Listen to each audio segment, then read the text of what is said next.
मी जिल्हा परिषदचा शिक्षक आहे आणि ज्यावेळी मला एक रफिक साहेब खालू जे म्हणतात त्यांच्या माध्यमातून मी आलो. त्यांनी म्हटलं की एकदा मीटिंगला बस आणि काय ते बघ, एकदा ऐक तर मला व्यसनमुक्ती स्प्रे मारल्यानंतर व्यसनमुक्ती कशी होते याचं मला फार आश्चर्य वाटलं आणि त्या निमित्ताने मी आलो. आणि त्यात मला भीती काय होती की आता त्या मुलांनी सगळ्यांनी सांगितलं की आपण गव्हर्नमेंट टीचर आहे आणि एखादी गोष्ट काय तर बालंड आपल्या अंगावर आलं किंवा एखाद्या पेशंटला काहीतरी प्रॉब्लेम झाला आणि त्या माणसानं उठून जर एखादी केस टाकली किंवा भांडत तू शाळेत आला, तो आपल्या पंचायत समिती जिल्हा परिषदेमध्ये गेला तर आपली काय इज्जत राहणार आणि 4 लोक असेल तरी काय रे तुला कमी आहे काय रे आणि तू पोरं शिकवायला सोडून हे काय करत बसलाय. हे अशा गोष्टी आपल्यावर ही सगळ्यात मोठी भीती आहे. परंतु आलो बघूया तरी व्यसनमुक्ती होते एवढंच मला स्प्रे एवढंच मला जसं एक आपल्या पेशाला ती शोभेल असं काम होतं हे एवढंच डोक्यात माझ्या होतं. आणि आलो आणि साधी सरांचं जे सगळं ऐकलं मी त्याला इको बाजूला ठेवला. काय अशी भरपूर लेक्चर ऐकलं आणि सरांचं आता काय काय काय मार्केटिंग सांगत असतं ती MLA वगैरे ऐकून आपल्याला माहिती होतं रोज येतात त्याला जुडी लावा त्याला जुडी लावा असं काय असं पण व्यसनमुक्त काय तर बघूया ते थोड्याने बाजूला लावूया.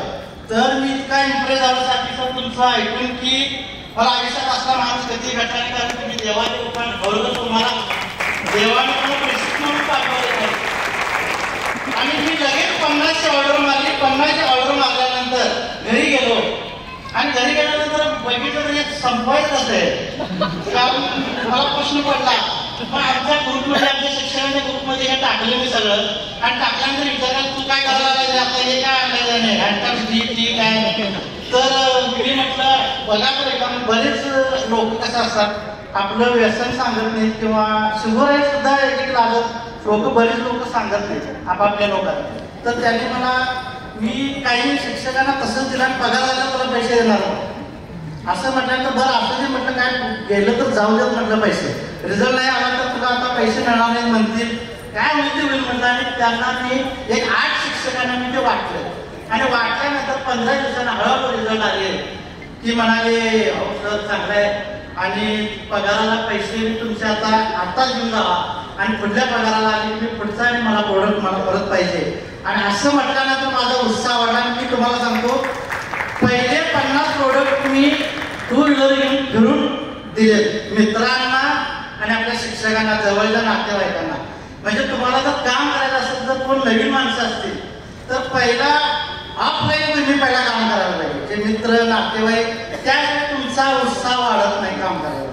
आणि मग हळूहळू मग आपले रफिक सर असतील असलम सर असतील जे गायच्या माध्यमातून मला डिजिटल माध्यमातून मग सुरू केल्यानंतर आणि डिजिटल माध्यमातून मी औरंगाबादला एक प्रोडक्ट दिला.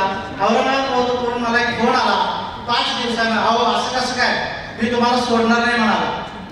आणि काय भानगड झाली म्हणजे आता ऑनलाईन एक पहिला दिले मी पहिला प्रॉब्लेम काय झाला तर ऑनलाईन मला तो म्हणाला मला 6व्या दिवशी म्हणाला मला 300च्या वर शुगर होती आणि चेक केलं म्हणाला ते डॉक्युमेंटवर चेक केलं त्यानं 100च्या आत दाखवा लागले आणि 6व्या दिवशी आणि दाखवल्यानंतर माझा भाऊ महानगरपालिकेला म्हणाला आणि मी ते लॅब टेस्टिंगला देणार आणि जर ते काही जर काय प्रॉब्लेम स्टेरॉइड वगैरे जर मला काय आढळलं तर मी तुम्हाला सोडणार नाही.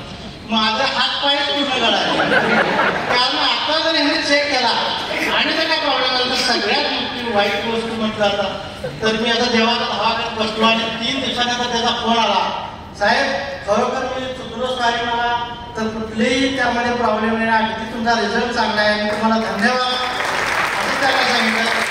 त्या माणसानं मला अजून 35 लोकांना विना मोबदला 35 लोकांना औषध माझ्याकडे मागून देण्यात द्यायचं त्या माणसाने. आणि मग व्यसनमुक्तीचं काम करत गेलो. एक मुलगा गांजा ओढत होता आणि त्याची आई जुनी भांडी करत होती आणि तो मुलगा गांजा ओढायला बंद केला. त्यावेळी 1500 रुपयाला प्रोडक्ट होता मी जर 1000 रुपयाला तरी सांगेल ती घ्यायचं चालू कर आणि त्याला असा रिझल्ट आला. परवा त्याचं लग्न झालं त्याची बायको आणि त्याच्या आई येऊन आमच्या घरी पाया पडून गेले की तुम्ही अगदी देवासाठी मला भेटला असा.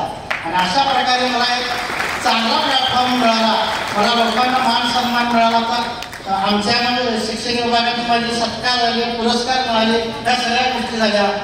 आणि मग शिक्षक असल्यामुळे तेवढाच पगार, त्या पगारातच काय असेल ते आपण जमून घेतोय.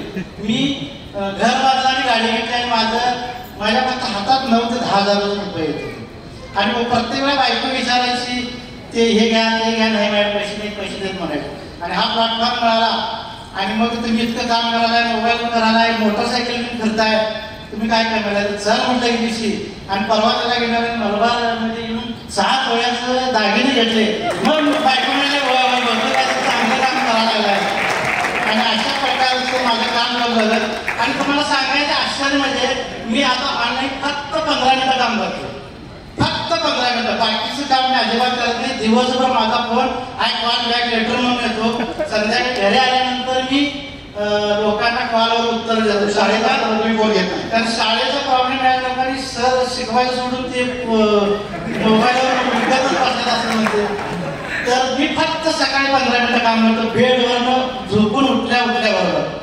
आणि 15 मिनिटं काम केलं तर मला 1.25 लाख ते 1.5 लाख रुपये आज माझा महिना इन्कम आहे. त्यात मी खूप समाधान आहे. आणि हे सगळं घडलं ते साधे शेख सर, तुमचं, असलम सर, आमचं रफिक खालू सर, सुहास पाटील सर यांचं परत एकदा सगळ्यांना धन्यवाद मानतो. तुम्ही अगदी बिनधास्त काम करावं आणि खूप काही यात म्हणजे मान सन्मान मिळावा, आशीर्वाद मिळावा, पैसे तर खूप मिळवावेत अशी मी तुम्हाला सदिच्छा व्यक्त करतो.